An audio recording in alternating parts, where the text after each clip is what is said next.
There we go.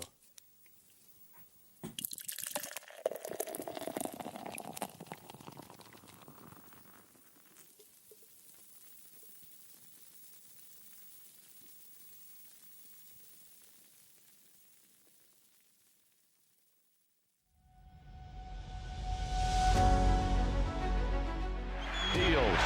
And Bonds hits one high. Hits it deep.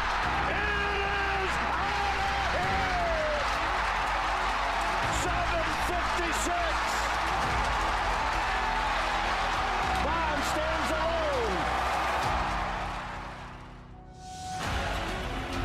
Now Booker with Tucker on him. Throws it up for 8. Shot blocked by Antetokounmpo. What a block from Giannis. 17 seconds from Game 7 or from championship number 6. Jordan, open, Chicago with the lead. Minute remaining. And they're putting Curry in the pick and roll, trying to get him on Irving. Irving and Curry, one-on-one. Irving puts it up. It's good! Kyrie Irving from downtown! We're sending it in, Jerome. That's for damn sure. Yes. What is up, everybody? Welcome to Taproom Sports Podcast. I am your host, Jordan, a.k.a. Stacks on Stacks on Stacks Lads. Joined with my guy, Mr. Aaron Kidd, a.k.a. What's happening? Jordan, how's it going tonight, man? Doing good. And we got a very special guest, Nick, a.k.a. the ref that bets. What's going on, Nick? What's going on, guys? Happy to be here. It's a pleasure. It's an absolute pleasure. What's going on? Well, I have a question first. Are you really a ref? Oh, yeah, I am. I can give you a whole quick little backdrop on it all. Okay. So high school, right? Wanted to make money legally, right? In legal ways, right? Good legal ways. Got into refereeing, right? And I did girls lacrosse to start out with. Okay. I don't know how I was so good at girls lacrosse, but I was really good at it. So I kind of moved up the rankings real quick. Was doing varsity games, sectional games as like a senior in high school. So I kind of caught on pretty quick. Then started doing basketball, and then did football too. Football too boring. Had to stop doing that. Then did soccer. So I've been doing it for a while. So yeah, ever since junior year of high school. Crazy. Love it though. That's awesome. Fun. That is awesome. But yeah, that's how I came up with the name for sure. I was always interested in that, but that's dope. That's dope. Tell everybody about where to find you and what you do. So everywhere at ref that bets. I stream every day at 10 a.m. or 10-ish a.m. About 10, pretty much 10 a.m. So Saturdays and Sundays at 10:30 or 11, and then 4:30 every weekday. And I stream along. So you come my stream, it's an all-day event. We do horse racing. We do everything all day long. Hey, AK knows it's an event. It's an event for sure. AK knows it's an event. And it's fun. Streaming's the best way to contact me if you want my plays, or Twitter. I have a Discord too, same thing. Restore Order Central, it's called. We got all these crazy sayings that I came up with, and it's cool, man. But yeah, at Ref That Bets, just at Ref That Bets everywhere, pretty much. It's pretty where you can find me. Hell yeah, love it. I love the degeneracy. Every horse racing, everything, dude. You're fitting well here. Yeah. Dude, guys, you talk about degenerate. Watch my stream on a Saturday. It's literally 14 hours. We start, like I said, it's every sport. We cover every sport, everything. I bet at boxing, everybody. Like I said, I love horse racing. So I'm a big horse guy. So Saturday is a big day.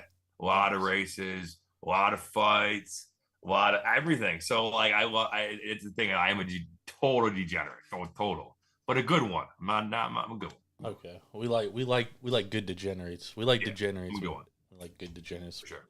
Love that. All right, so we are being brought to you by Sharps app, SHARPZ. Make sure to go download it. Use it to track your bets. Become a better. You can download it on any mobile device. With that being said, we're back talking college football bowls, which we've been doing for the past couple of weeks, and AK is loving bowl season. It's his favorite time of year. And then we're also going to talk some college hoops. We got a big slate tomorrow. We have we're going into conference play as well. So this is really a time to like lock down and actually like get value and edges. Like there's no more bullshit like these holiday tournaments that AK also loves to bet on.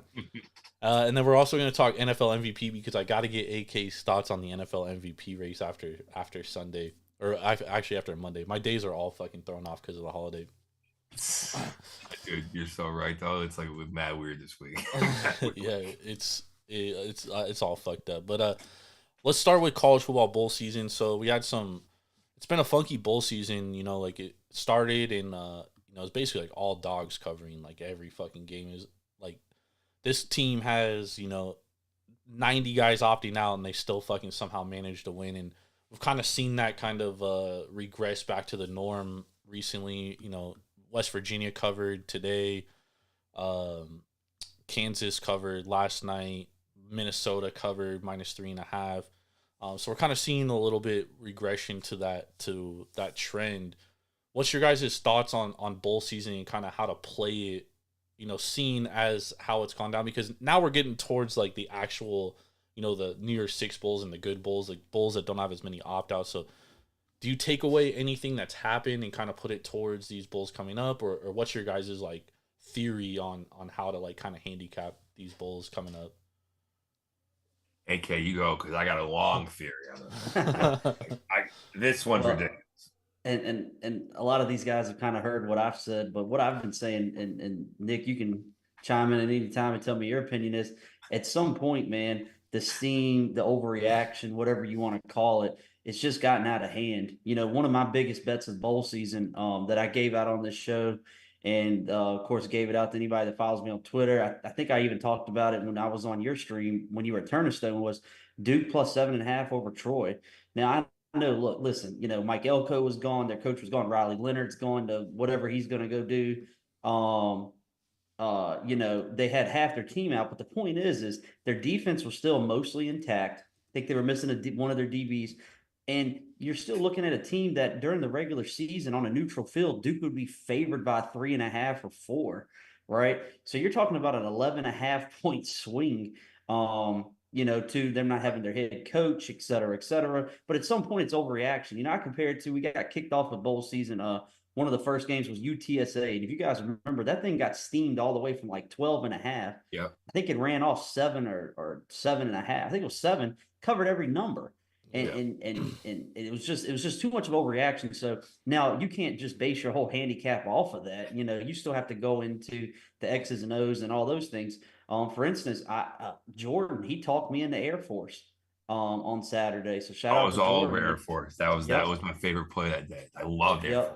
That was Jordan, or I think it was Jordan's favorite play of the day. Yeah. And my favorite play of the Duke was Duke, and he talked me into it. And then I started seeing the line getting hit. And I'm like, okay, this does make sense. This JMU, they of course lost a game, so it would have been a little different if they were undefeated. I think they wanted to hold undefeated season. But you're talking about these kids, even though their quarterback Jordan McLeod still played, do they really want to go out in the cold at the Armed Forces Bowl and defend the triple option? Right. Right. No, seriously, no. I mean, really. So. And of course, both of those who open as dogs, Air Force open as a 3-point dog, which you gave out on the show, Jordan. I think they ran off 2.5 point favorites. I gave out Duke plus 7.5. Both of them won outright. So I think you have to, still play, take your handicap. But I think you have to just kind of make your own number, or what the number would be. And at some point is this really an overreaction? I'll give you an example. A lot of sharp guys that I follow, I wanted nothing to do with this game. I almost talked myself into it. I was talking to Jordan about it for a long time. Saturday morning was Georgia State and Utah State, right? A lot of sharp guys I know love Utah State in that spot. Georgia State, they had to come across the United States. They had to play on the blue turf. Utah State's played there before. They're used to playing in the cold. Georgia State ran them out ran them off the field. So, you still have to take it. But as I always say, you have to pick your spots, man. And that's in anything. So when you're doing this racket every day, you can't just come out firing, 10, 15 spots, that you like. You got to pick and choose and hope you're right. The other thing too is like there's so much like false information coming out. Like yesterday we hear Jason Bean like has the flu, might not play. The backup quarterback was told that he needs to be ready. We saw that line go from 13 to 8, and it doesn't even end up mattering. Jason Bean plays, and Kansas blows out UNLV. So it's like it's almost like where you get the information from is very important as well. You got to gauge it all. It's all about gauging the information. Yeah. So like, this is my whole thing is I want to fade all the good news in bowl season. So if someone I knew he had the flu last night. I was all over UNLV. And then I heard that come out. And I'm like, wait a minute. You go back to the overreacting thing. That's just way too much of an overreaction for a type of battle. Even if he's not playing, it was too much of an overreaction. Yeah. Like, he could be sick or whatnot. So my whole thing, the bowl season is one, fading steam seems like it's the move. I do bet actually like this though. Like, for example, today I'm watching UNC and those fixtures earlier. I thought that was going to soar over. So I was all over the USC under, watching that game unfold. Obviously, it's going way under. Got off the USC under because these bowl games, it's all an algorithm. They all correlate. Same exact total for those last two games. So that's another thing is just gauging the board when I'm looking at it, because that totally threw my whole day off. And I ended up going with USC just straight up on the money line because I'm like, they're going to win this game or get killed. So one, gauging the board and just seeing how the algorithm is going to play out, because I've seen that for these bowl games.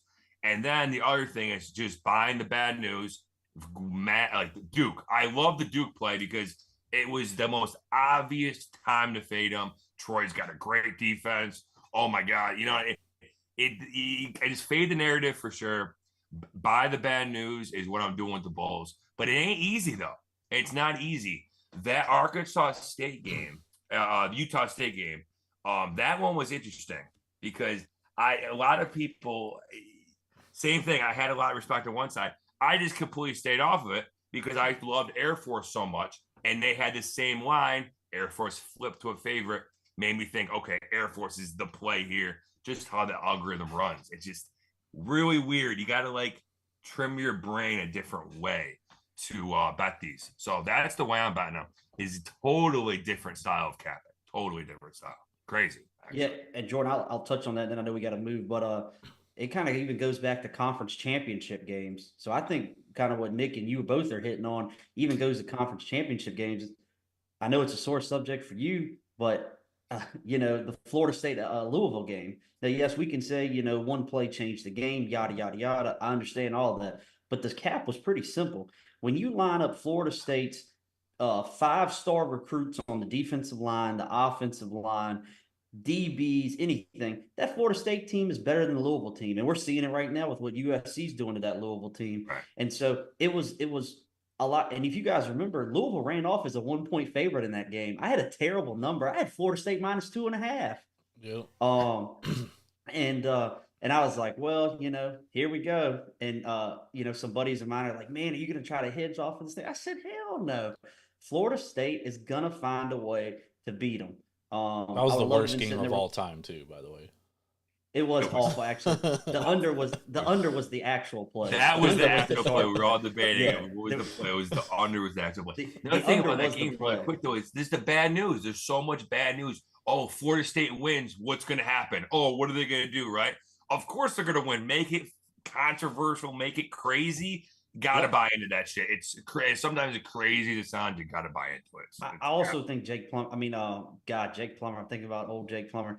Plummer, the quarterback for Louisville, isn't very good, and that's kind of starting to show now. Yeah, we watch him right now. Jack Plummer, sorry. I'm thinking about Jake Plummer. I'm showing my age a little bit, but yes, I didn't think he was very good all season. So there it is.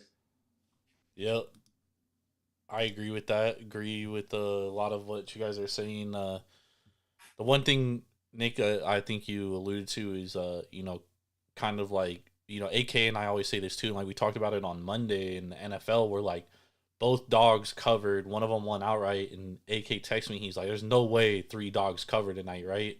And I was like, "Dude, honestly, like I bet Ravens earlier in the week. I got a bad number on the Ravens, and I was sitting there like, yeah, dude, I'm honestly worried. I'm a little concerned. And sure enough, they actually came out and covered. So And they went outright. They just went outright. They Yeah. don't. They just. I'm telling you, I sometimes just play the M out on these wacky ones because that one tricked the brain though. Because you're right. I thought the same thing. I'm like, I was thinking Ravens. Like, shoot, I went with the under last second because I'm like, I got scared off. They just those kind of days. But it's a special day though. I also incorporate that Christmas Day. You throw a little bit out the window, kind of, because it's a special day, kind of. And Weird Catholic stuff. Well, it's crazy too because going back to Thanksgiving, if you guys remember Thanksgiving, like the public just fucking murdered the books on Thanksgiving, like every outright covered, smashed, every over. Oh yeah, except for for Detroit. And so what happened on Christmas? Every dog covers, and it's just like complete opposite of what happened on Thanksgiving. So it's kind of interesting how that kind of like worked itself out on the holidays, those two big holidays. The algorithm never fails, man. It never fails. It always comes through. They know what they're doing. I need to get that algorithm, bro. I know we're studying it, man. It's studying it for a long time. What's your guys' thoughts on some of the bowl games that have happened in the past couple of weeks? I mean, go ahead, Nick. I mean, to be honest, it's a lot of gross stuff going on. You need fluke shit to go your way. You need fluke shit. That's what I've got. Is like if you had like that first half of that Tulane game. I mean, if that would to start the game off like that was it's almost you need a little bit of luck on your side of these bowl games. They've been fun though. There's been a couple wild ones. I'm not going to complain. Yeah. But it's definitely been fluky, though. Definitely been weirder than other years, I've noticed, for sure. It's definitely weirder. Yeah, this is... Yeah, I mean, Jordan, I guess my biggest surprise would be New Mexico State getting smashed. Jerry Kill not having his boys ready to play. We come to find out the AD, didn't let them practice because it was, raining a couple days, and they wanted to practice indoors, and the AD doesn't let them. And, of course, we know Jerry Kill has since resigned, so it makes sense. We were kind of all over UCLA smashing Boise State. And I'll even say that I was surprised because and I laid off this game, and I'm glad I did because the way I was thinking. But the ODU game, man, can you imagine having ODU at that great number that it opened at? Remember, ODU opened as a 1-point underdog. ODU +1. It ran off ODU -6.5. Can you imagine sitting there with an ODU +1 ticket, up 28-0, getting ready to start the fourth quarter and losing that game? Oh my God. I would have trashed my entire house, and I wouldn't be married anymore. The Bulls get wacky, man. They get wacky. You don't know what. Like I said, though, see that movement, though? That's insane movement on a game. That is just crazy movement. Yep. It's like the biggest takeaway is too many. The transfer portal is too easy. It's too easy, too accessible, too early. And these guys are out of there. They're zooming. They're out. It's too. It's just wacky. That's my word. It's just wacky. Honestly, been a wacky. Jordan, I'd love to hear you and Nick's opinion on this, but I had a couple of good people on Twitter message me saying, "Hey, you gotta start trying to cap these bowl games with the motivation factor. The motivation factor doesn't play in the bowls anymore." I think that's completely false. I kind of go to look at the South Florida Syracuse game. Syracuse, Dino Babers is gone. Trying to figure that out. Syracuse looked like they didn't want to be there. I mean, they literally look like they did not want to be there. And if you remember, Jordan, I know me and you laid off of that game, but we said we leaned you South Florida on this show. Yep. Right. And so, I still think you have to try to figure out the motivation factor. And of course, at the end of the day, with the motivation factor, you got to hope you're on the right side of that. I'll say that Air Force. Listen, guys, these guys are going to go fight for our country after they're done playing football. Yeah. I promise you, those guys were ready. And it showed in that game. They were disciplined. They were ready to force Jordan McLeod and that JMU team into turnovers and the stopping them on fourth down a couple times they did in the second half. That's because they were a disciplined team ready to play. Yep. So I think you got to just, hope you're on the right side of it, and also hope the information you get is relevant. Well, on the flip Right. side of the motivation factor is you have a team like San Jose State that was going against Coastal Carolina, who doesn't have their fucking all-world quarterback for the best quarterback in school history, and San Jose State, Brent Brennan 0-2 in bowl games, dude. And not only did they get blown out in those last two bowl or lose those last two bowl games, they got blown the fuck out. They're talking for 3 weeks about how they should have been in the Mountain West Championship. They deserve to be there. And then they come out and they lay a fucking egg in Hawaii, dude. Like that was the most embarrassing fucking bowl game. But again, it's hard to cap that motivation factor, because if you're listening to them talk and all that shit, you're like, and they even talked about getting blown out in the last two bowl games and how they didn't want that to happen. Like, you would think that team was ultra motivated. Chevin Cordero in his last game as a college player, probably his last game ever. He's not going to make the NFL, and he's back home in Hawaii. And dude, he looked like he was fucking chilling with his homies all week, dude.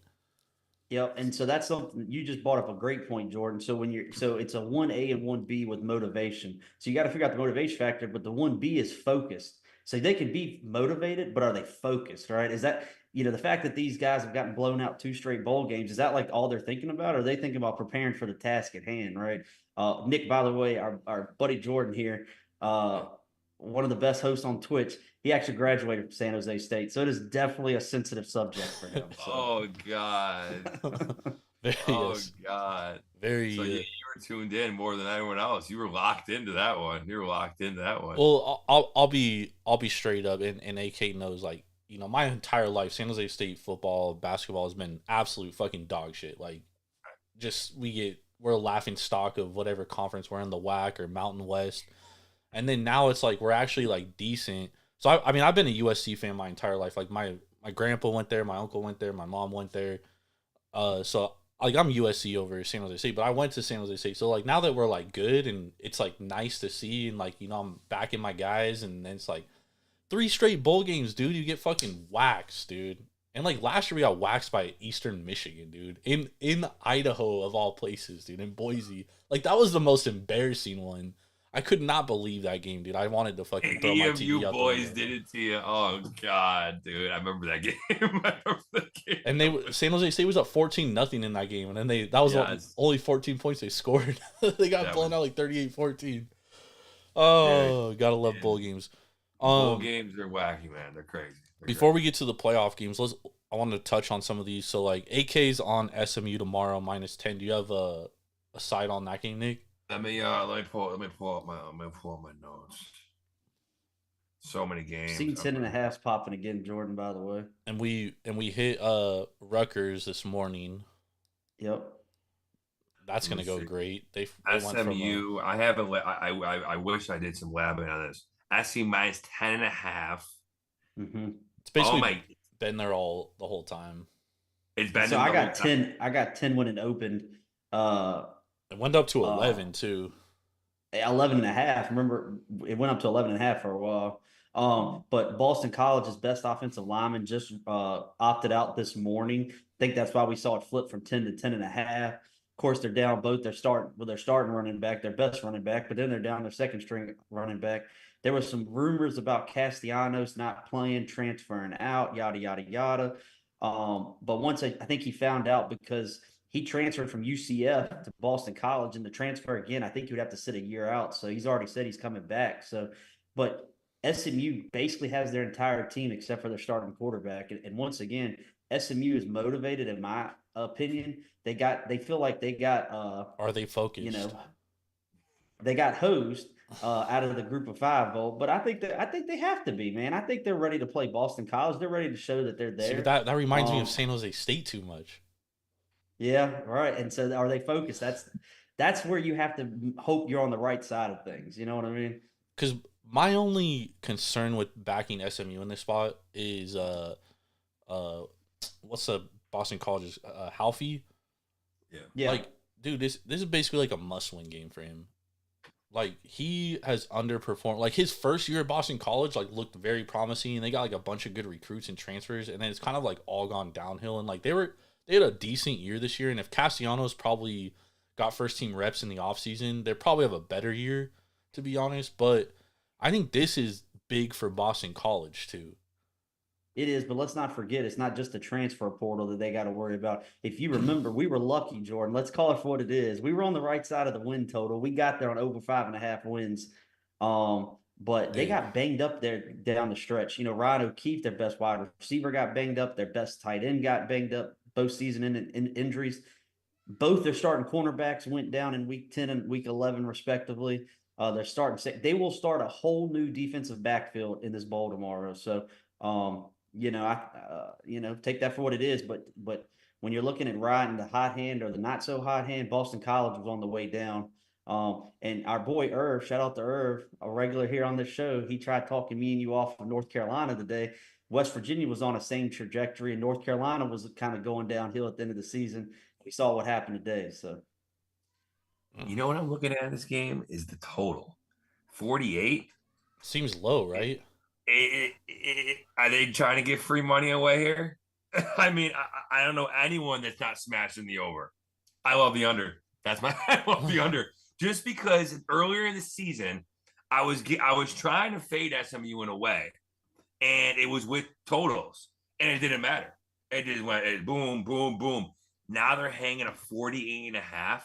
That's how I would probably play this game, because I'm a little worried Boston College getting smashed 3 times in a row. I mean, it's disgusting, right? That's the only thing that's a little scary. But this total's catching my eye, though, only because you saw it go under with the SMU game, but Boston College soared. But then you go back into, like I said, earlier in the season, 64, 67, 59, not even close. So I think the under will be the nasty and kind of probably the angle to go there. I mean, it's disgusting. What's the weather like there tomorrow? That's right. See, that's another thing about these things is like that Tulane game. Earlier today, Yeah. I was on the under, heard it was raining. I wanted to run off. I heard it was gross. It all factors in and say, yeah, it's in Boston, right? Yeah. it's Fenway. Yep. It's from everything I'm seeing, Jordan, it's just a chance of light drizzle there tomorrow, close to 50 degrees. Oh, so not too bad. Yeah. I like that. That's good under. That's good. That would be an over people like a lot. I can already see it flooding the timeline. I already can see it. Yeah, plus SMU's like an over team just based on like historical, what people's perception of them is. And that's an 11 a.m. kick. That's an early kick. So yeah, that is naturally you like to look at unders. But, I think SCB runs away with it. It's my opinion. It would probably, if I had a sidewise, it would probably be SMU with the hook, because I don't like dogs with the hook like that at 10.5 and kind of games. So it would probably be SMU on the side for me too. But yeah, that under's weird. a wise man always once told me that when there's a key number and a hook, it's usually like that for a reason, because there's not that many people on the dog. That's right. See, I got 10 when the bowl games open, like first week in December. So Yep.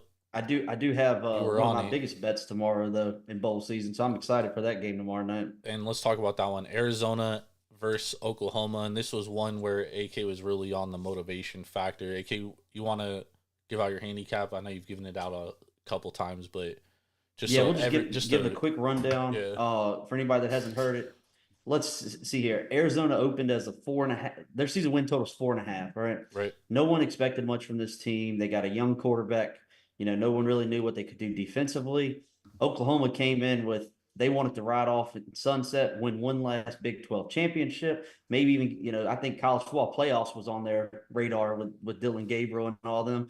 We saw what happened to them down the stretch. And we saw how Arizona was able to maintain, man. I mean, Arizona finished 9-3, way over expectations. But the one thing people have said about Arizona all year was it real? Did they play in a weak Pac-12? What was the reasoning, right? And so I think Arizona is ready to play this game. They will be not only motivated, but focused as well. I think beating Oklahoma is all they've thought about for the last month. Oklahoma's got half their team in the transfer portal, also a little banged up down the stretch. So where Arizona, for the most part, except for one, they are down their starting left tackle, but he got hurt halfway through the season.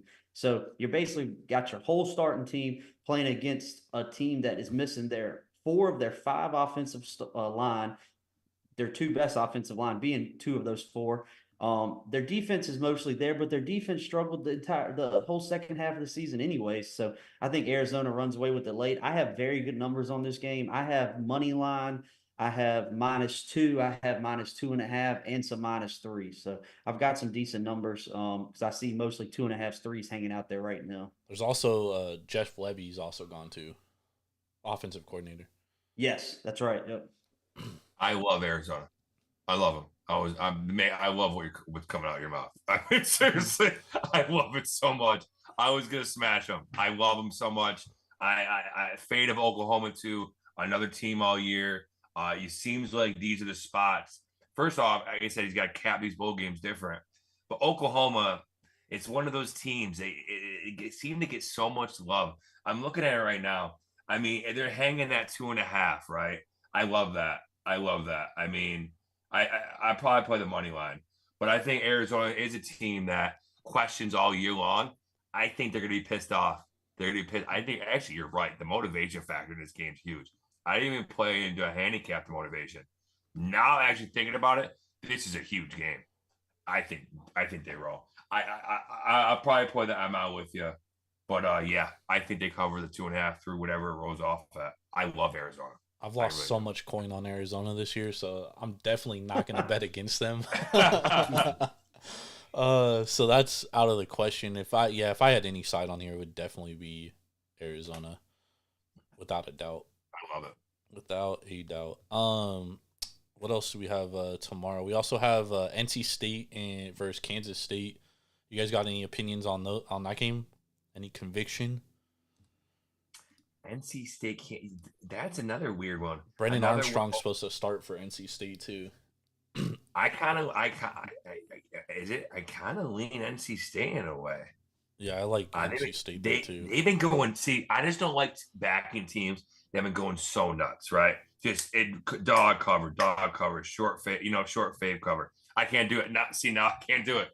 It still looks too easy to me in a bowl game. So, fuck. I wish I had these more. Like I said, I do so.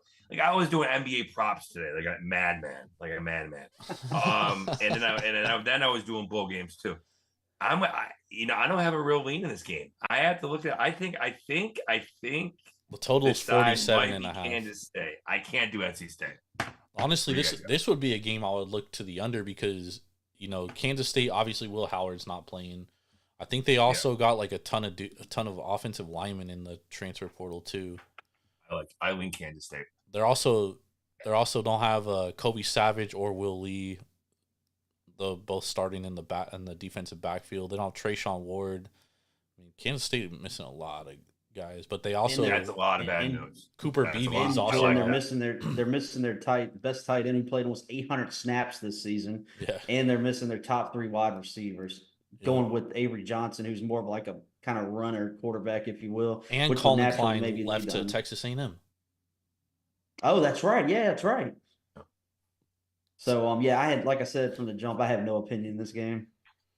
But Nick, we tried to fade the good bad news today and take UNC, and that did not work out in our favor. I was on the team total. I thought I was so fucking smart. Yeah, see, it's like it's a system. You got to find the spots, but in the majority, you're gonna win if you just keep plugging it. You're gonna. But that UNC game, I was sitting throughout the day, started stream up, and I start seeing people talk about UNC as a dog. It's got to be played. So then I started getting scared because then there's good news saying, all right, wait, maybe actually it's UNC. Names play a lot of factor in these games. Name likeness. So like Oklahoma, right? Them getting points automatically is like just ringing. Like, okay, there's no chance I'll even touch that.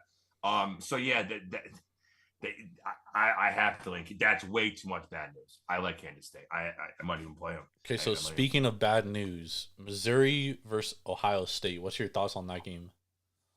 Motivation, if they motivation, Missouri wants that game. But that's the thing I want to play. Got to gauge, right? Yeah. Is what matters more, all the Ohio State bad news, or of all of Missouri wanting to play?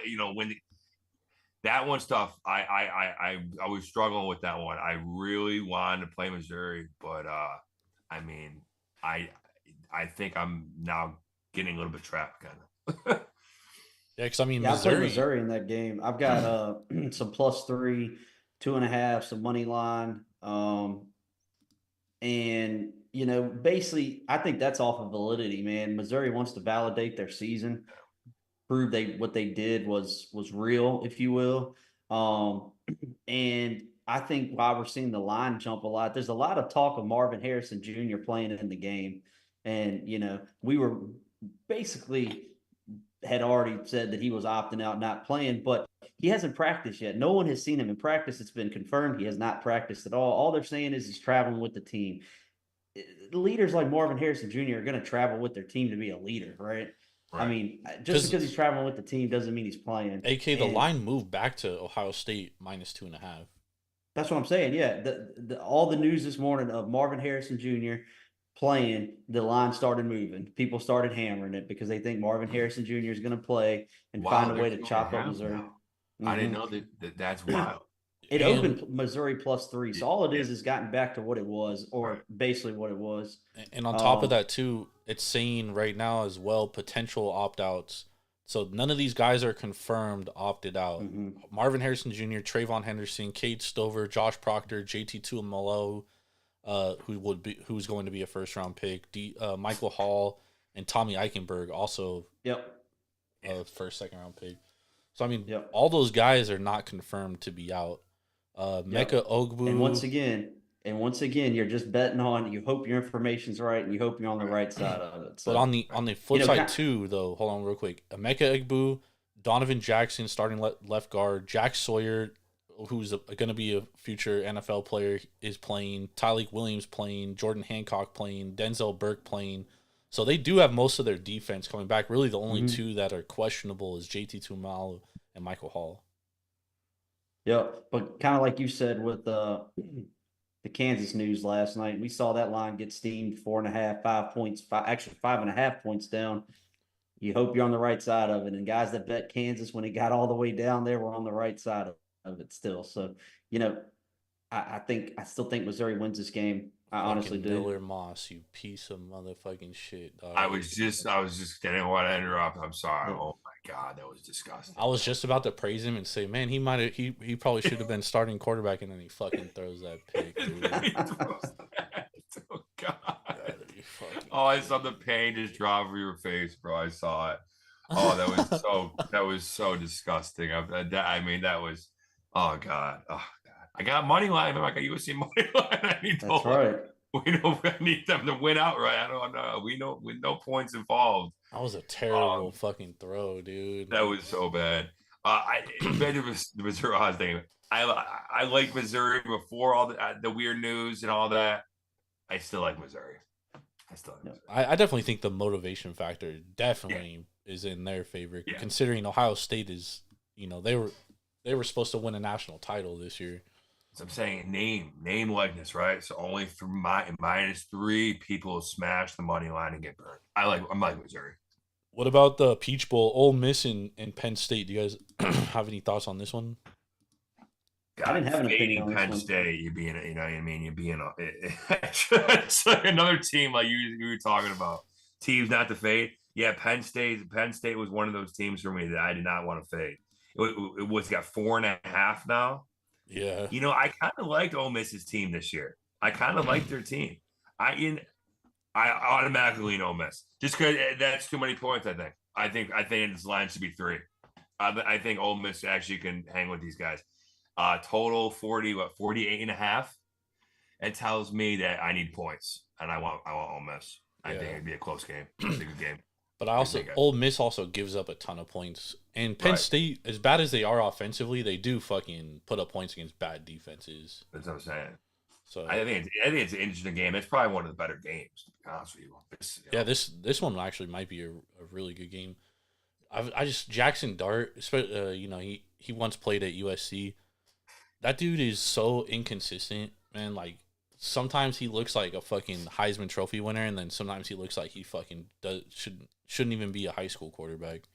Just no in between. He's all over the place sometimes. What about the Music City Bowl, Auburn and Maryland? Right now, I think Auburn is minus, what are they? 6.5, I'm saying. Jesus Christ. Yeah, wasn't this a 2 or Yeah. 3 when I last see you don't look for a couple days? When and Tua's here you brother are. when Tua's brother said he was rolling out, line just got Oh, yeah. hit hard. Oh yeah. Yeah, that's Circus hanging 7 now, Jordan. Jesus Christ. I didn't have an opinion on that game to begin with. I still don't. Me neither. I don't want nothing to do with that one. I mean, if they don't, if it doesn't get to a consensus 7 though, and it comes back or something like you said, Circus Hagen 7, that drops back to 6.5 like Maryland. It's too gross. It's you got a lot of big theme of my betting is if it looks so disgusting and no one wants it, you gotta bet it. As much as it pains you, sometimes it has to be done.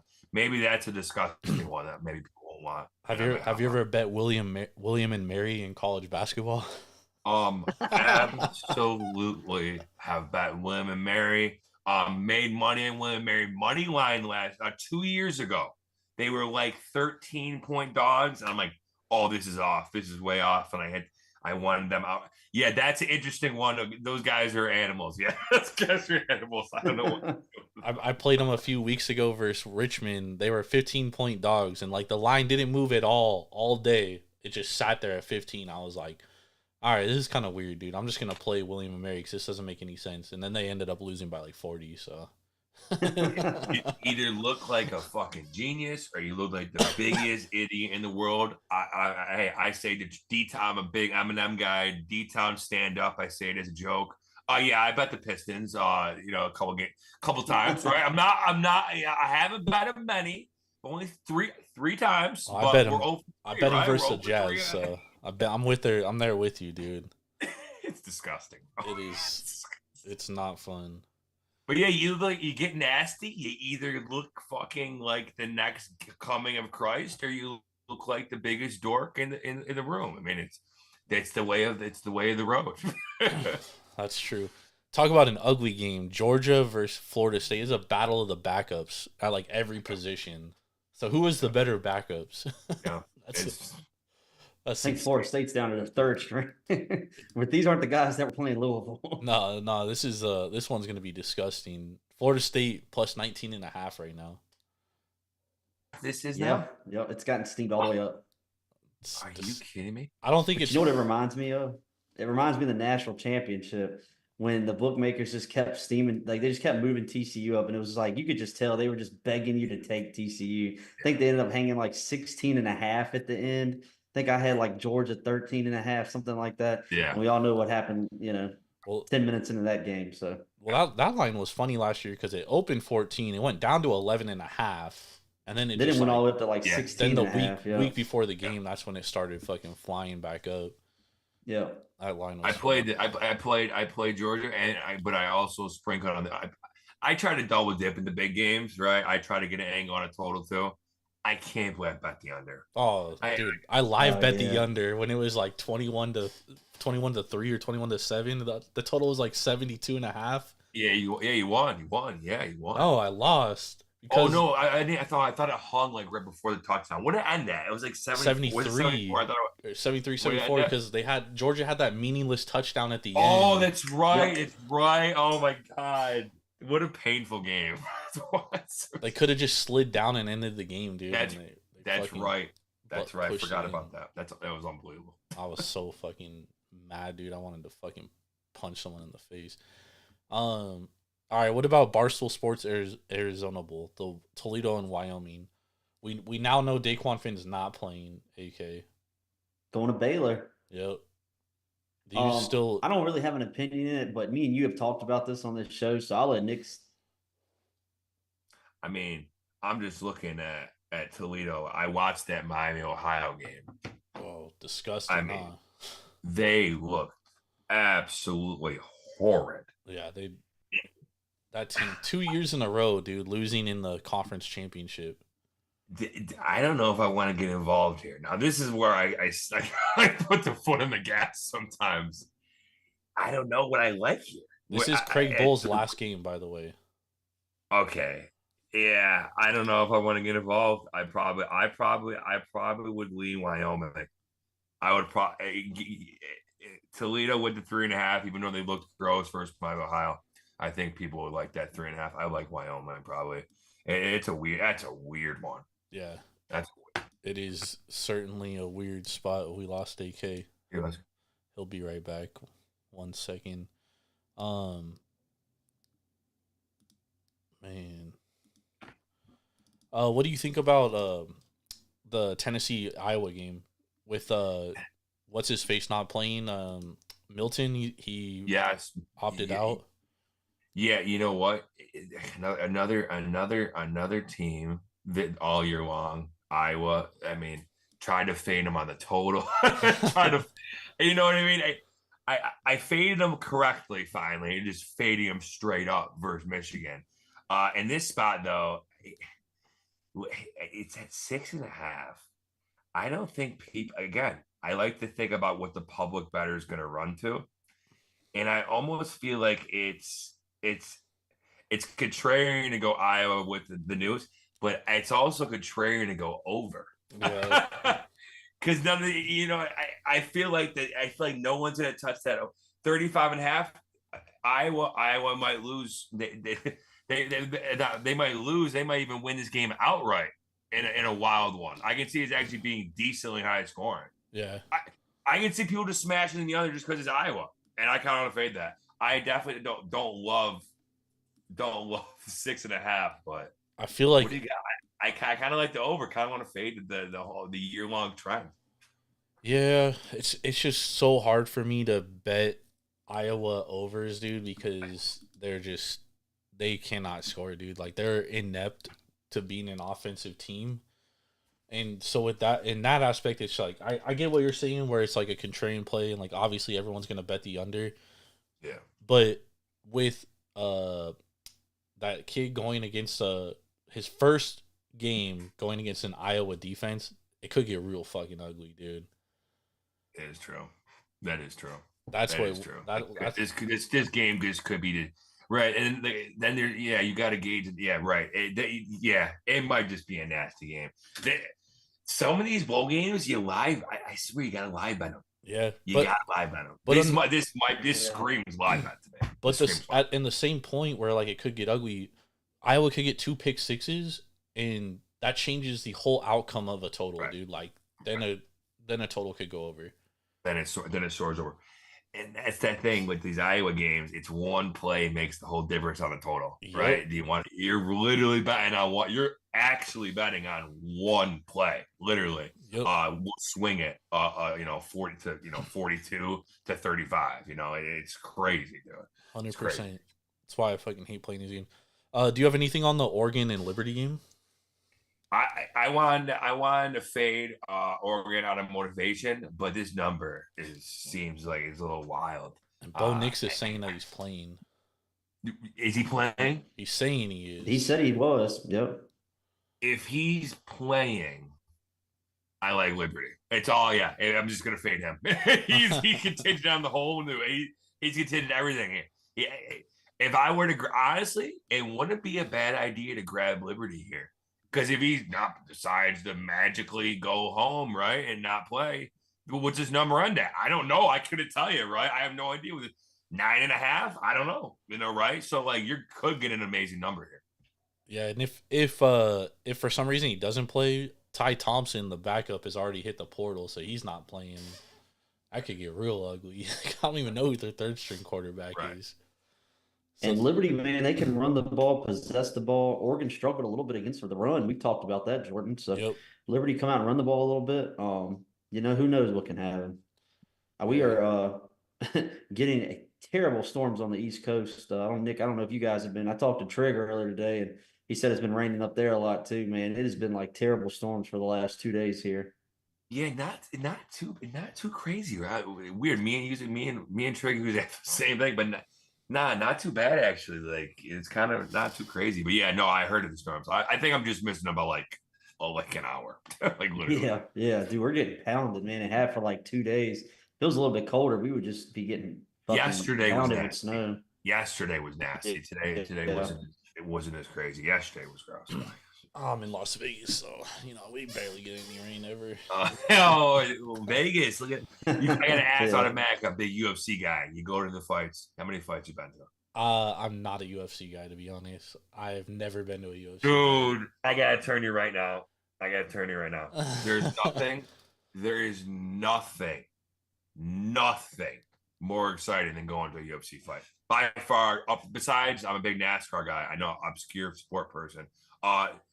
Besides sitting in the pit in a NASCAR race, which is the coolest experience, I'm telling you, watching the cars and shit, going to a UFC fight is like bucket list shit. I'm telling you, you got to do it. It is so fun. It's unbelievable.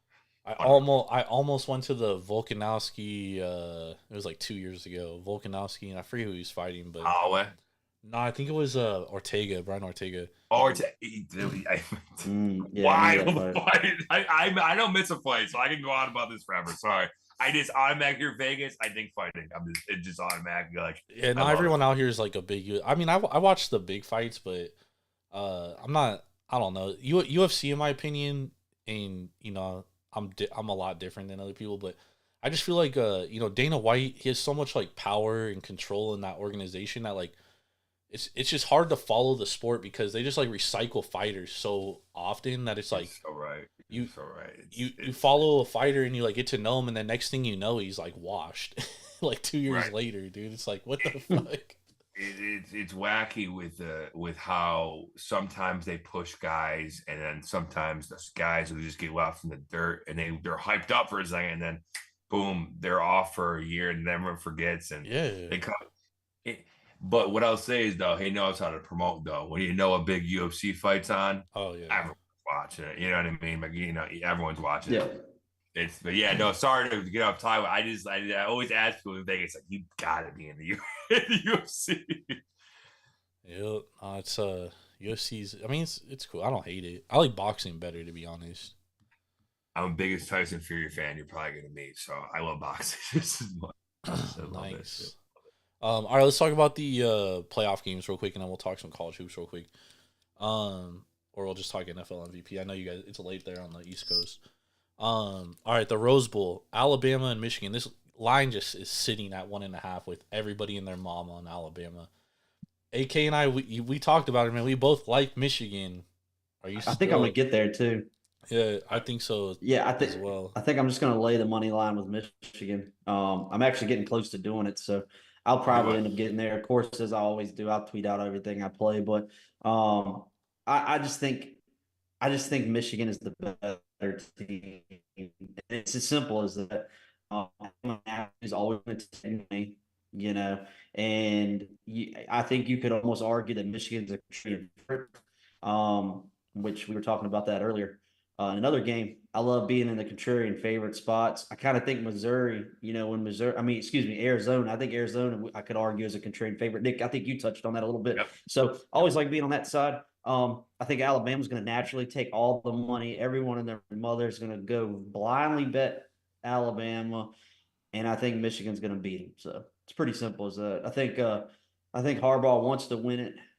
And let's go back to last year. You guys remember how TCU got to that that championship game? Oh, that was a crazy. Remember the wild things that had to happen against Michigan to do that? That was that was one of the Don't best think games that's I've not in ever the back seen, of these though. guys. Yeah, and actually after that, CJ Stroud almost single-handedly beating Georgia was incredible too. Yep. But I don't think that's not in the back of Harbaugh in that team's head. They want to show they're the number one team in the nation, have been all year, in my opinion. And I think they beat Alabama. This is beautiful. All right, so last year my biggest play whole year, Ohio State plus Ohio State. Yep. This year, it's Michigan, and this play is my favorite play. You can absolutely all year. It's going to be my biggest bet. I don't know how many units I'm going yet, but it's a lot, for sure. Said, Michigan but is it's a lot. It's a lot. I went pretty big on the Seahawks. It's going to be bigger than the Seahawks, but I am obsessed with Michigan. It's not even close.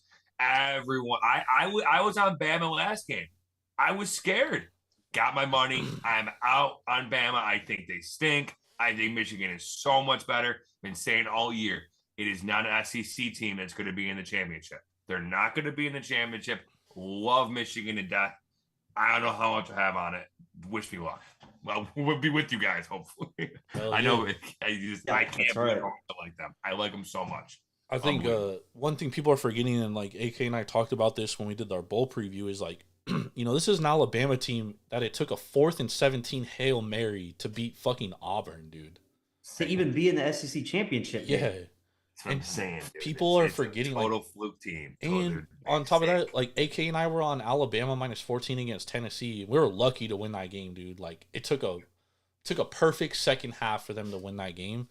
I'm with you, dude. I'm not high on this Alabama team at all. I like Michigan. I think Michigan by far is the best team. I think they're going to be able to run the ball down fucking Alabama's throats. So they should. I don't see Michigan having trouble at all. Yep. I got FanDuel pulled up. I'm gonna look at the alternate spread in this game because I think this could get nasty, and I think Michigan wants to stop Let's see. these guys. I think if you're Michigan, you have to take away. Milroe can throw the deep ball. I think you got to take that away, man. Keep people in front of you. Play, ball possession. Michigan's going to run the ball, dominate the time of possession, and just do what they want to do with Alabama. I really do. Yep, agreed. What's up? I would even argue. I mean, Alabama SEC might not just even 'cause deserve to it's- be there. Let's That be who? honest. Alabama? Mm-hmm. Yeah, they don't. Neither did Georgia. Like, I don't think Georgia was that good. Georgia, like, they didn't play anybody all year, which benefited Georgia them. struggled all year. They were one of the worst teams against the number for like the first 10 weeks of the season. Yep, they were a little overrated in my opinion. What's your guys' thoughts on Texas and Washington? Because I think this is kind of the other way where like everybody's on Texas, and I feel like Washington has value at this point, like a ton of value. And I'm a guy that's hated on Washington all year, which AK can attest to. Like, I'm like, dude, they're lucky to be undefeated, which they are. They could very well have 3 to 4 losses, but at this point, like, there's just a ton of value on them +4. I like Washington. Simple as that. Because what you put it, literally how you put it, value. There's too much value. Also, I don't want to be. I always think, like I said, I use the algorithm thing a lot, and I really like Michigan. And then yes, they are a short favorite, but they are still favored, right? I don't see them paying out to. They might pay out the ML pars, but they ain't paying out the spread pars of a Texas parlay and a Michigan parlay. If someone just parlay the favorites blindly, that makes me lean Washington. And also, I think this number is just too nice for no one. No one likes. Like I always use this term, liking Washington. Like you really like them to do it. You know what I mean? Texas, right? They got the name right. It just seems like a number 4.5 that they're not going to cover. They win by 3. That's simple as that. Or I don't think they lose outright. I do think Texas, Michigan would be a sick national championship. I think So Washington would be a fun national. I think it will be too. Yeah. Washington. I like Washington. Like I said, I do. I like Penix. I like the kid. I like the team. I just think no one else does. That's why I think that Vegas isn't respecting him because I just don't think they're liked enough. And I think that I think it could be on a little under the radar at 4.5. Yeah. Bro, Guys, let's not forget. Please who's the tell head me this coach for motherfucker got the Texas. first down. Did they give him the first down? Hey, Jordan. Mine actually just froze as you said that. Let me see. Yeah, they gave him the first down. Fucking thank God. Jordan, who's the head coach of Texas? Oh, 6-win Sark. 6-win Sark. And we said it all year. He can't win the big game. We've said that since He lost for to 2 Washington years, last maybe year. 3 years. Yeah. He lost to Exactly Washington right. last year. He cannot win the big game. Can you trust Steve Sarkisian late in the game to make the right, call or decision or whatever have you? Nope. I don't like Steve Sark in a big game at all. So 100%. But he did win more than 6 games this year. We like the under this year because we didn't like Sarkisian. But You got a nickname for it? You got this 6-game start. oh, dude, we got a few It's nicknames. unbelievable. I love that. It brings out the tongue. we Nice. have a lot of names for a lot of people. It's 6-win We have a lot of Sark. nicknames, Nick. Believe me, I'm the name king. It's crazy. We also got Tequila Sark. Yep. He is looking like he's off the killer 24/7. You're right about that. He might be actually. So. Well, remember Right. he resigned from USC because he was like drinking in the facilities. That's right. That's right. Oh, That's that right. was such a mess, dude. That's funny. Oh man. All right. Let's talk about NFL MVP because we're running short on time. So going into that Monday night matchup between the Niners and Ravens, Brock Purdy was like a minus 250 favorite. Now on the other side, we're seeing Lamar Jackson. I think last time I saw he was like minus 125. Is he still there? I thought he was minus 250 now. 250? Jesus. mi- Christ. I'm seeing like I thought he minus. got two- I'm seeing minus at Oh. a certain offshore that we all think a lot of. Jordan, he's at minus 225 right now. Jesus Christ. So, well, I got to get That's AK's so opinion. wild. AK, I need your opinion on Brock Purdy before we go any further. Or should I say Glock Well, this is Purdy? a very sore fucking subject. And by sore, I mean my wallet, my asshole, or just anything in between because of what Lamar Jackson did to me and the trillion I lost on the 49ers on Monday night. On Christmas Day, might as well. Just what a nightcap to a great Christmas. Now listen, man, I haven't been a Brock Purdy believer for 2 years. I got duped into thinking that, what I thought was right for 27 games wasn't, because think about how many times I faded him, you faded him, we've all faded him.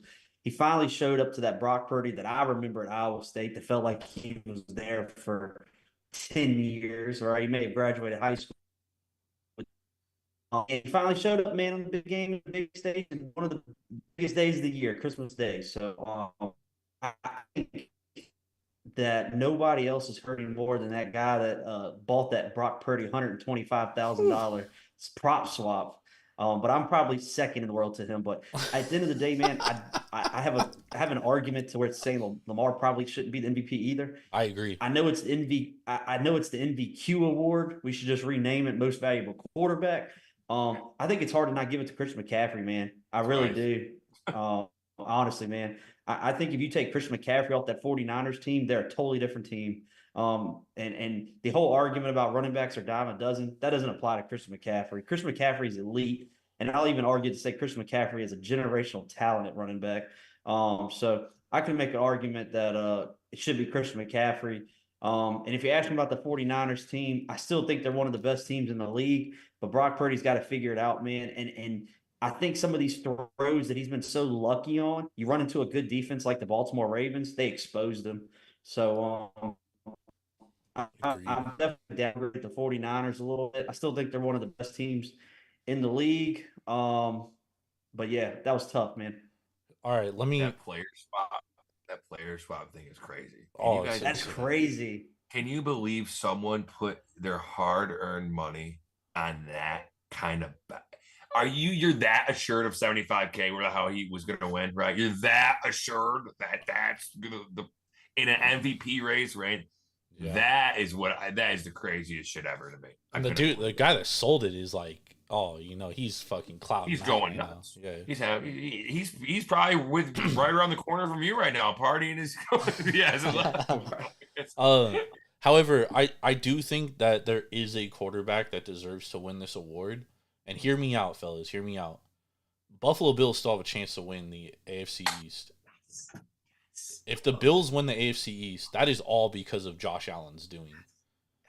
I think at plus 1,400, dude, there is some value on Josh Allen to win the MVP. I already got my ticket from May. I'm the Bills lover here. I'm all Bills every which way. Bills Super Bowl, Josh Allen MVP, Josh Allen leading touchdown, Josh Allen leading yards, everything. I have every which way. So I don't know how more involved I need to get with Josh Allen. But great point. It got the guy, but he looked human last week, but the dude's been playing out of his mind. I mean, let's call it, if you say this, if you put Brock Purdy on the Bills, what's the Bills record? Dude, you don't want to know. Yeah, the probably Bills like 3 or 4 wins. McDermott's on the streets. McDermott's on the streets, right? That's what their record would be. McDermott's on the streets. Buffalo's being torn down. I guess I'm pretty close to Buffalo. All I hear is Buffalo, right? I think people were a year early last year on Buffalo, and now Josh Allen, they're heating up. I'll just say this: I think the Bills will win the Super Bowl. So I I totally don't love think it's that a take. bad bet, dude. I don't. Me and Adam Trigger were talking about at the Bills at like 41-1, and we were like, I was like, I'm already involved too much, but it's a great look. Yeah, about the MVP race in general, though. Lamar Jackson should not be minus 200 though. Yeah, no. I mean, I haven't had a. Have you guys watched Lamar this year? And like this year, right? I'm a big Lamar guy. I have a lot of his cars or whatever. Have you been like, holy shit, it's Lamar Jackson day. He's going rampant, 6 touchdowns. You know what I mean? Like we couldn't stop him. Not really, right? So like the MVP, you gotta like blow my mind a little bit. McCaffrey blows my mind a little bit. You know what I mean? So I think McCaffrey should be the MVP. But Allen, if I were forced to take a quarterback, it'd be Allen, without a doubt. Yeah. Without a doubt. I think the one thing though, what you're saying about Lamar, while it's true, I think that makes Baltimore so much more scary is because he doesn't have to do that anymore. Is true. That makes them more scary. That is true. And he still has that ability to do so. It's just true. he doesn't have to do it as often. So I think that does make Baltimore. God damn, dude, fucking USC cannot fucking stop the run for shit, dude. He had the edge. He took a terrible angle. On that. He took a terrible angle. Awful. What are you doing, bro? God damn. Oh my god. How does it make you feel better? When I was younger, back in like the Reggie Bush days, guess who got first favorite team for college? USC. I loved them. And Smart then, man. I always root for them. So I got them now. I'm always rooting for them anytime. Yeah, that was my first favorite college team. That was the greatest college Jordan, team of all time. we were in high school staying up late watching those. We're showing our age a little bit tonight. Shit, I was in. I remember watching Reggie. I was in. Yeah, I was in high school. I was in college. Yeah, I remember staying up, watching Fresno State. But there's actually somebody that people forget on that team. Everybody remembers Matt Leinart and what was the receiver's name? Mike Williams, Reggie Bush. But people forget how good Lindell White was on those teams too. Steve People Smith. forget that. It was wild watching USC that in those years. Like I said, that Fresno State game where Reggie Bush cut like 5 different times on the field. Like he literally it was like a video game, and that was cool shit. But Lindell White though, he's sick. He was sick. Yep. And the play you're talking about, Jordan, people forget that was actually on a punt return. It wasn't even like an offensive play. It was on a punt return. Yep. Just it was in it almost looked inhuman. It was like you were playing like video games or something. And I'll double down on that, Jordan. I'll show my age for a second. One of the first guys in college football that I fell in love with, that I was like, how can this guy be so small and just run over people, was Eric Crouch at Nebraska. That was a good one. That's a great one to follow up with. For what? That's an unbelievable one. What a little tank he was, bro. Yeah, and nobody could stop him. It was crazy. And they just ran that veer option, and you knew it was coming. You knew what was coming, and it was, hey, can you stop us? And I remember the kind of Heisman game against Colorado. I'll never forget it. Dude goes insane. He catches a touchdown, throws a touchdown, runs for 3 touchdowns, and it was just unbelievable, man. But yeah, Eric Crouch, that was one of the ones that made me fall in love with. Of course, being a UVA guy here, been a season ticket holder for a long time. I was there when Thomas Jones broke the ACC all-purpose yards record against University of Buffalo. Thomas Jones. So that was another one. Thomas Jones. That's a good one. Yeah. Peter Warrick was my first favorite college football player.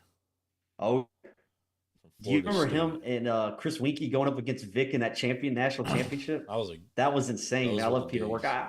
He just didn't work out in the league. I remember he got drafted by the Bengals and it just didn't work out. But love Peter Warrick. That was when anytime he went to the Bungles, you just fell off the face of the earth. Remember they drafted Achilles Smith? He fucking was 3rd overall. Yeah. Oh my god, that was a shit show back then in Cincinnati. Have you guys had a chance to look at the college basketball slate tomorrow at all? I wish I have. I should have. I'm slacking for sure. I'm looking I have a little bit, Jordan. I'll be honest. I don't I don't love it. Oh, we got some Big West There's some conference spots action. later in the.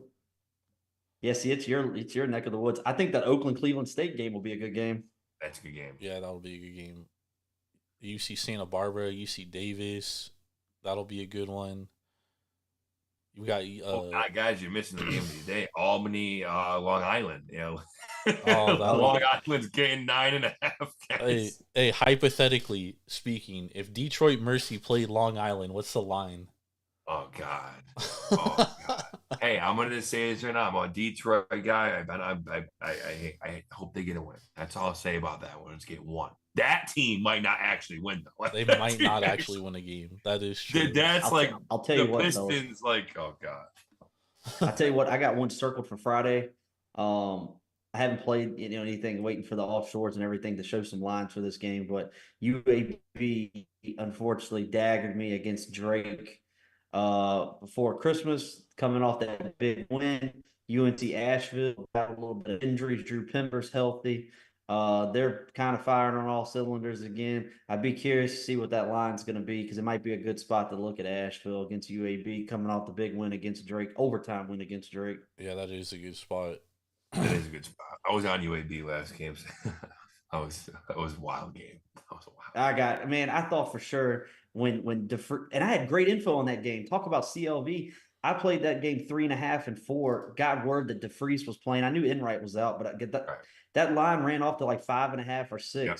And I was like, okay. And then DeFreeze hits the 3 to send it to overtime. And I promise you, if I'm on the fucking dog in college basketball, dogs go to heaven. But before they go to heaven, they go to overtime to die. Yeah. Oh yeah. That game, they No get doubt. smashed in overtime. Yep. No doubt. No doubt. I'm looking at the board right now. A couple games catching my eye. A couple short lines that are weird. This Washington. This I mean this game's weird. Wait. Yeah, Eastern Washington, Portland State. Yeah, It's actually a pretty good game. Portland State's probably the best team in the Big Sky, other than Weber State this year.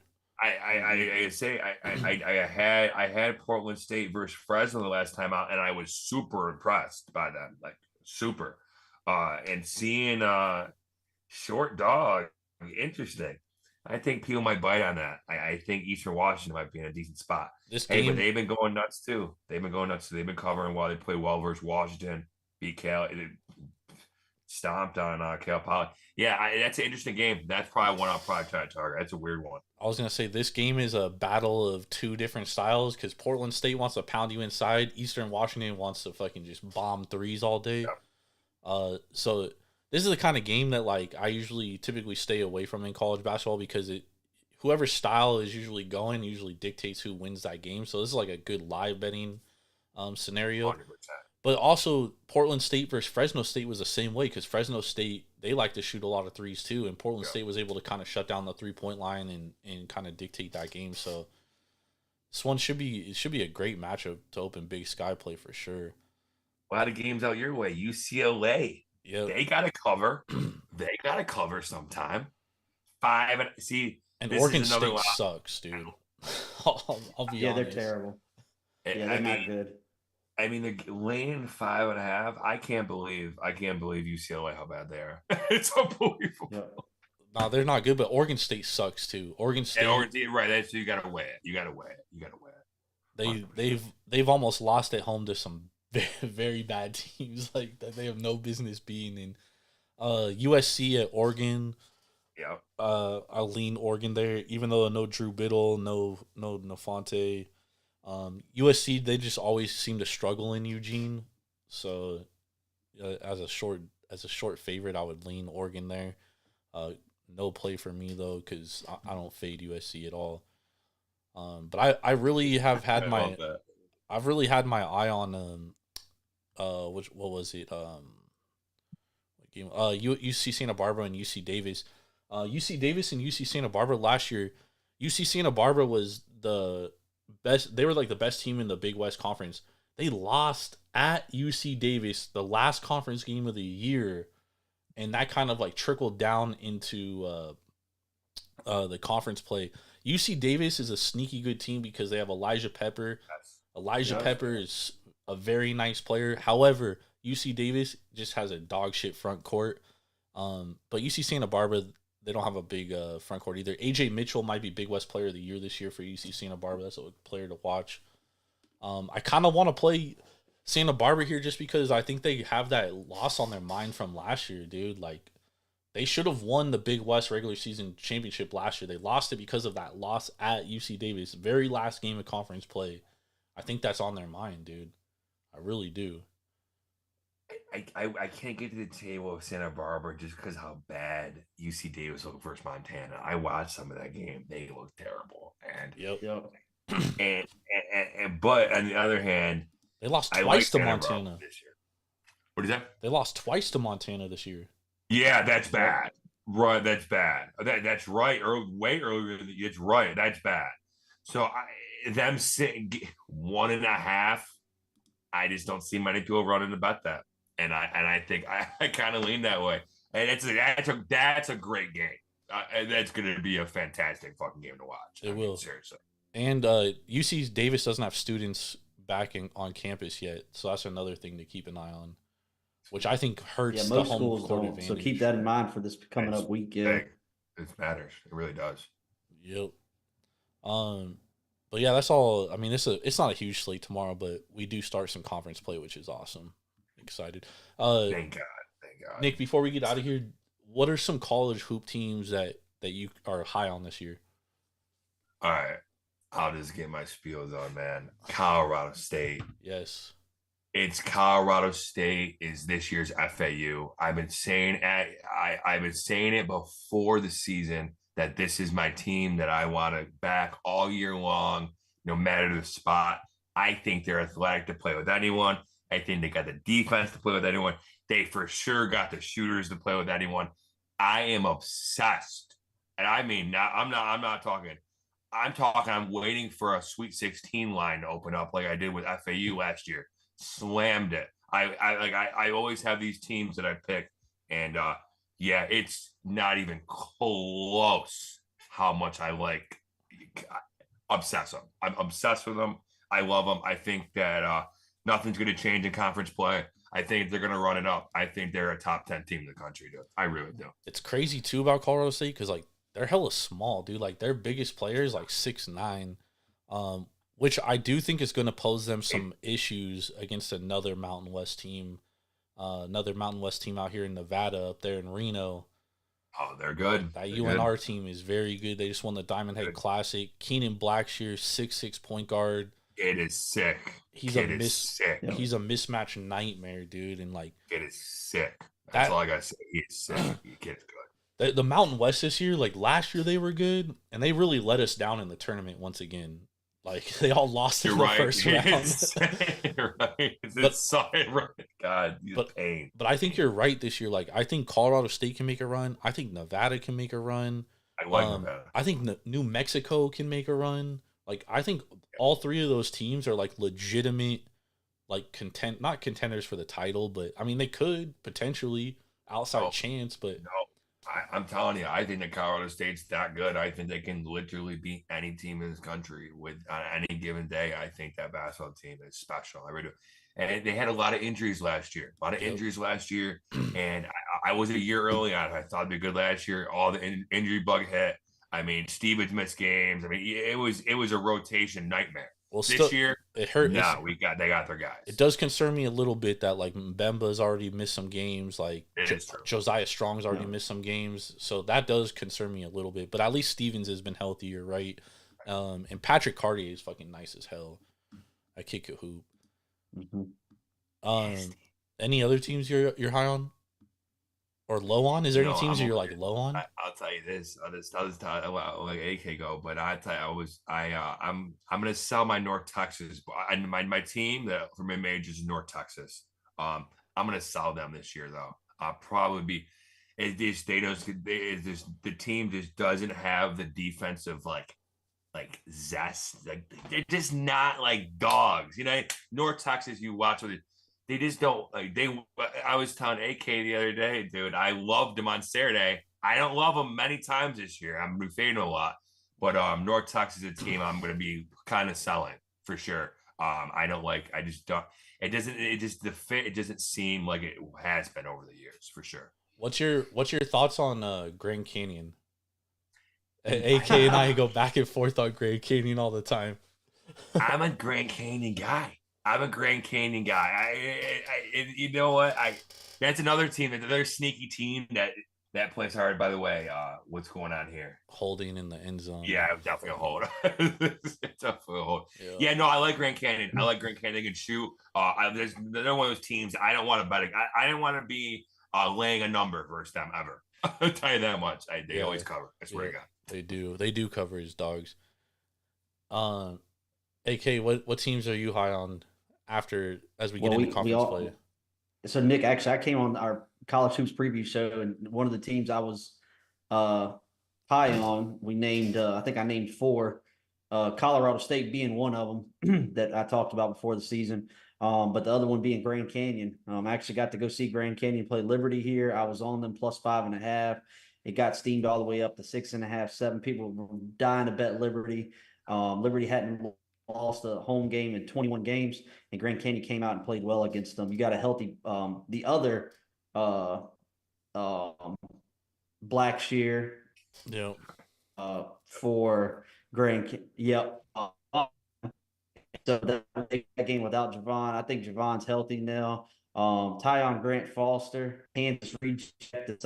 Liberty said he stuck it to him, man. He can play. Ray Harrison, Gabe McLaughlin. He's been really coming on strong, rebounding the ball, strong form. I came on your show the other day and said that I have a plus 6,000 ticket on Colorado Buffs as well to win the national championship. Eddie Lampkin, KJ Simpson. I saw what that team did to Miami. That front court, they tore them alive. I like Colorado. And another team that I came on the show talked about before the season in my favorite conference, the Big South, was Radford Highlanders. Radford. I got my buddies, when we talk, we call it Radford. We have a funny name for them. We love Radford, bro. I love Radford. That's a great one. So I can't wait to probably play Radford against Clemson Friday night, actually. But I'll talk about that game later. Me and Trig are actually going to the High Point Radford game. So see, my wife graduated from High Point, and of course we've been going to basketball games for years down at the Cubanes, a beautiful new arena that we built a couple years ago. So we'll actually be there for the High Point Radford game next month, which will be a hell of a game. So hell yeah. But yeah, those are my 3 teams that I was kind of high on. I like the Colorado Buffaloes. I think they're going to make some noise in the Pac-12 this year. Great. That's a good one. Yeah. That's a good one. Another team that no one's Colorado teams are good. They're good. I like them this year. I like them 100%. I thought USC was gonna be good, but fucking Andy Enfield just can't get out of his own fucking way. I got a future on them. They're to win the conference. I lost. I'm scared and nervous too. Yeah, for sure. Bro, they got like all of a sudden Kobe Johnson can't fucking play defense, which is like last year he was an all fucking world defender, right. Dude. It's mind boggling how this team just... Gonzaga game was when I lost my mind. Yeah, dude, like they could Zaga shoots like 30% from 3, dude, and they're just like letting them fucking fire it away. Whatever. It was, I was like, what? Insane, dude. All right. Nick, before we get out of here, you want to remind everyone where they can follow you at? Yeah. Go at Ref That Bats everywhere. I'm live every day on Twitch at Ref That Bats at 10 a.m. and 4:30 p.m. on the weekdays. On Saturdays, go all day long, and at my Twitter at Ref That Bats for all wild takes that I got and wild parlays I post on there and stuff. A true degenerate. It's fucking awesome. I love this stuff. A degenerate's degenerate. Yeah. Like I said, I bet NASCAR, right? Like when I start saying that word, right, I start getting NASCAR-y, and I start saying, oh, I know the breed of this horse, right? I know where he comes from, right? I know the trainer's fucking cousin's name. Yeah, that's what we get. We get real nasty. But yeah, it's pleasure, guys. Pleasure. Yes, thank you. Awesome. Thank you for coming on, man. It was awesome. We gotta do it again sometime. We gotta do it again. Make sure. Like I said, I stream late. I can just end the stream and just come right on over, and it's anytime. Hell yeah. Make sure to follow AK on Twitter at AKSports90. Follow myself at Jordan Rules TSP. You can follow the podcast at taproom_sports. Make sure to download the Sharps app, SHARPZ, straight to your mobile device. Use it to track your bets, become a better. Use promo code Jord517. It's free. With that being said, for Nick, AK, I'm Jordan. We out. Peace. Have a blessed weekend. Happy New Year, everybody.